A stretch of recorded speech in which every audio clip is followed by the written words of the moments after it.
Hi, I'm Maya Chin, and this is the story of how my small family restaurant became one of the most exclusive dining spots in New York City, all because my in-laws couldn't resist tearing me down one last time.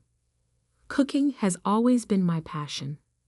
Growing up in a modest Chinese-American household, I spent countless hours in our tiny kitchen, learning traditional recipes from my grandmother while adding my own contemporary twists. My parents wanted me to pursue a respectable career in medicine or law, but my heart belonged to the culinary arts. That's how I met James, my husband. He was a regular at the small Asian fusion restaurant where I worked as a sous chef. He'd come in 3 times a week, always ordering something different, always asking to compliment the chef. When we finally met, the connection was instant. He loved my innovative takes on traditional dishes, and I loved his genuine appreciation for culinary creativity. What I didn't love was his family. The Whittakers were old money, with a lineage that apparently traced back to the Mayflower, something his mother, Elizabeth, mentioned at every possible opportunity. His father, Richard, was a real estate mogul who owned half the commercial properties in Manhattan's Upper East Side.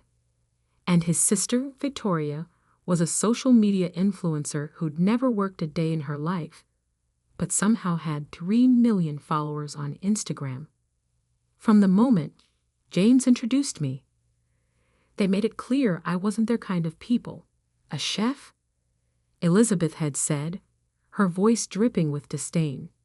How quaint. But James stood by me, and we got married despite their objections. I thought time would heal the rift, that proving myself as a loving wife would eventually win them over. I was wrong. 5 years into our marriage, I decided to pursue my dream. With our savings and a small inheritance from my grandmother, I opened Fusion Garden, a cozy restaurant that blended traditional Asian cuisine with modern American influences. James supported me completely, even though it meant living on a tighter budget while the restaurant found its footing. The first year was tough, as it is for any new restaurant. We had good days and bad days, but slowly, we were building a loyal customer base. Food critics were starting to take notice, and our weekend reservations were usually booked solid. It wasn't a Michelin star establishment, but it was mine, and I was proud of what we were creating. Then came last year's Thanksgiving. The Whittakers insisted on hosting the entire extended family, including me and James. Usually, I tried to avoid these gatherings, but James convinced me it would be good for business networking. Dad's friends are always looking for new places to host their business dinners, he said optimistically. I should have trusted my instincts. The evening started with the usual subtle jabs. Elizabeth commented on my simple dress, which cost 3 months of profits. Victoria asking if I needed recommendations for a good plastic surgeon. She knew a great one who fixed her nose. And Richard barely acknowledging my existence. But it was during dinner that everything fell apart. So Maya, Elizabeth started, swirling her wine glass with practiced elegance. James tells me you're little. The restaurant is still operating.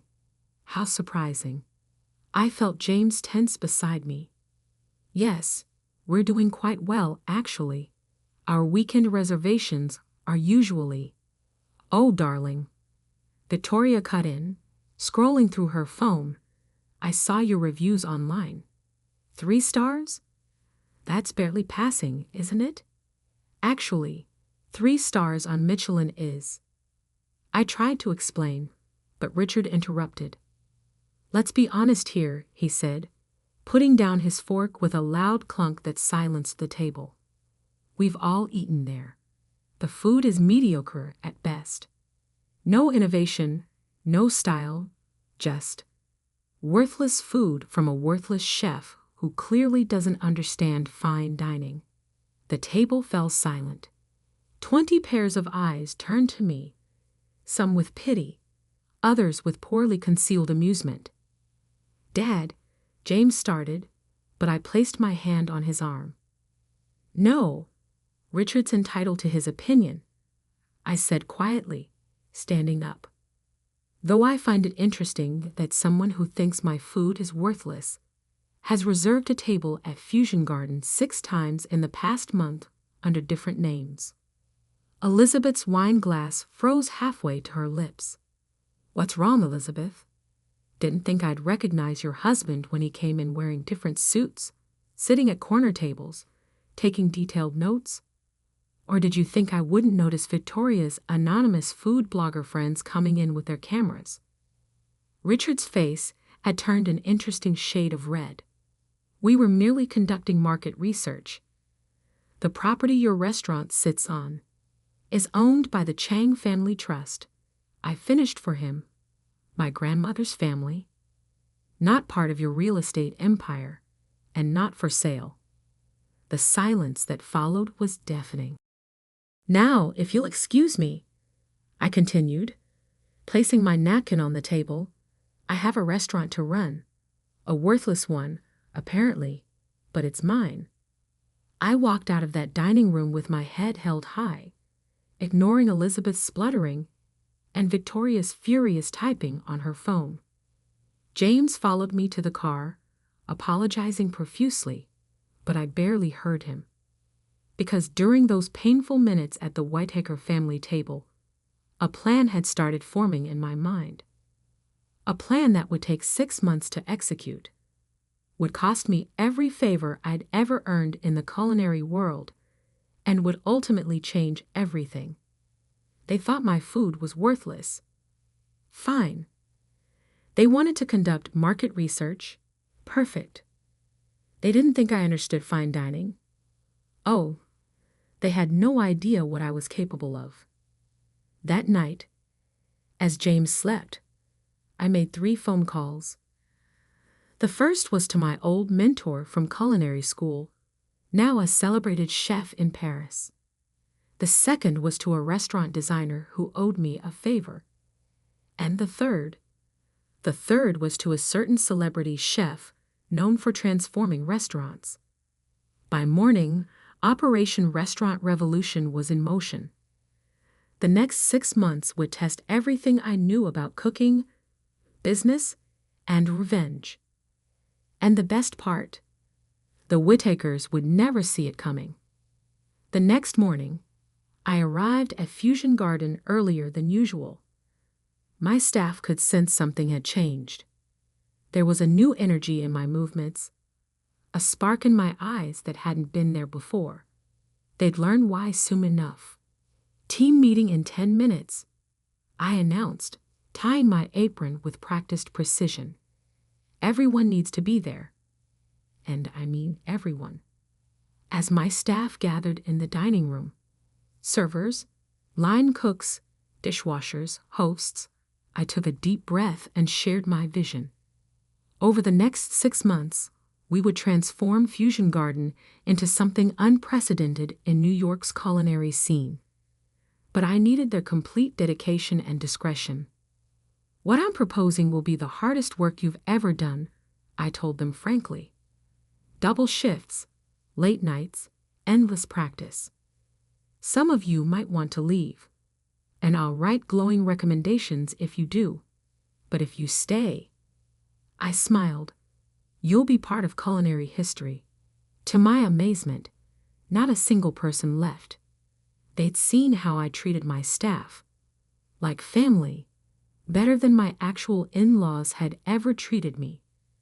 They trusted me, and that trust was about to pay off. The next few months were a blur of activity, all conducted under absolute secrecy. The restaurant designer I'd called, Marcus, worked after hours, transforming our cozy dining room into something spectacular. We replaced every table, chair, and light fixture. The walls were redone in hand-painted murals depicting the fusion of Eastern and Western culinary traditions. The kitchen was completely reorganized and equipped with state-of-the-art equipment. My old mentor, Chef Jacques, flew in from Paris twice a month to help refine our techniques and train my staff. Together, we revolutionized every recipe on the menu, elevating each dish while maintaining the soul of the original concept. We weren't just making food, we were creating edible art. But the real game changer was my third call from that night, to Gordon Ramsay's team. I'd met Gordon briefly during my culinary school days, and he remembered my innovative dessert fusion that won a national competition. When I explained my situation and my vision, he was intrigued enough to get involved. The plan was simple but ambitious. Gordon would feature Fusion Garden in a special episode of his new streaming series about revolutionary restaurants. But first, we had to become revolutionary. For 6 months, we operated on 2 tracks. During regular hours, we maintained our usual service, though with gradually increasing prices and limited availability of reservations. Richard continued his undercover visits, taking notes and looking smug. Victoria's blogger friends kept coming in, posting lukewarm reviews about our decent but uninspired offerings. But after hours, we were building something extraordinary. My staff trained relentlessly. Every dish was deconstructed and rebuilt. Every service pattern was choreographed to perfection. We weren't just preparing food, we were creating an experience. James watched all this with a mixture of pride and concern. "Are you sure about this?" he'd ask, seeing me return home exhausted at 3 a.m. "You don't have to prove anything to them." "This isn't about proving something," I'd reply. "This is about becoming something." Finally, after 6 months of preparation, we were ready. The restaurant closed for 2 weeks for renovations.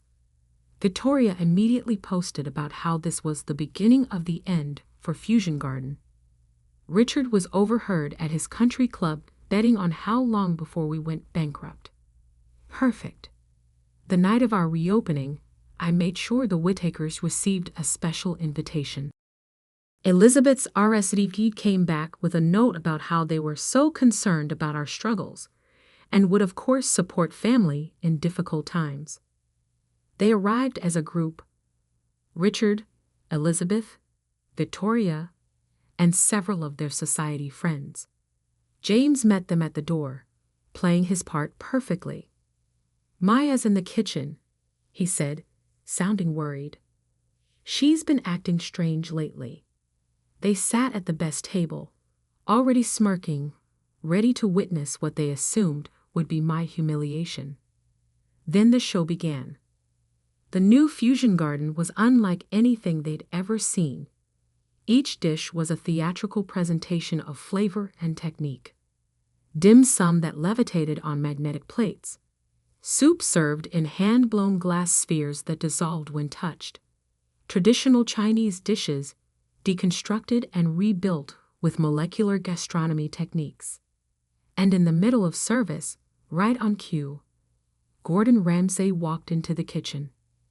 The dining room went silent as he emerged a few minutes later, sampling dishes, nodding approvingly. Camera crews captured everything, including the Whittakers' increasingly pale faces. "This," Gordon announced to the cameras, "is the future of fusion cuisine. Chef Maya has created something extraordinary here. Michelin should be calling any day now." Elizabeth's wine glass slipped from her fingers, shattering on the floor. Victoria's phone livestream suddenly went quiet. Richard's face had turned that interesting shade of red again.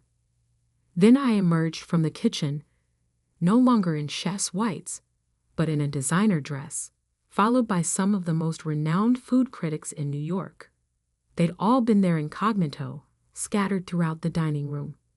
"The property offers are no longer necessary, Richard," I said quietly, stopping at their table. "Fusion Garden isn't for sale. In fact, we're expanding. That empty building next door, the one you've been trying to buy for years. I closed on it this morning. We're opening a culinary school. You can't. Richard sputtered. Oh, and Elizabeth? I continued. Those reservations you've been trying to make under different names. We're booked solid for the next year. But don't worry, I've saved a permanent table for my family. I smiled sweetly. Right next to the kitchen, where you can smell everything, but taste like anything. The episode aired 3 months later. Fusion Garden became the hottest reservation in New York overnight. We earned our first Michelin star within 6 months, with rumors of a second on the way. The culinary school opened, focusing on fusion cuisine and innovative techniques. The Whittakers? They still come in sometimes, sitting at their assigned table by the kitchen, watching as I live my dream.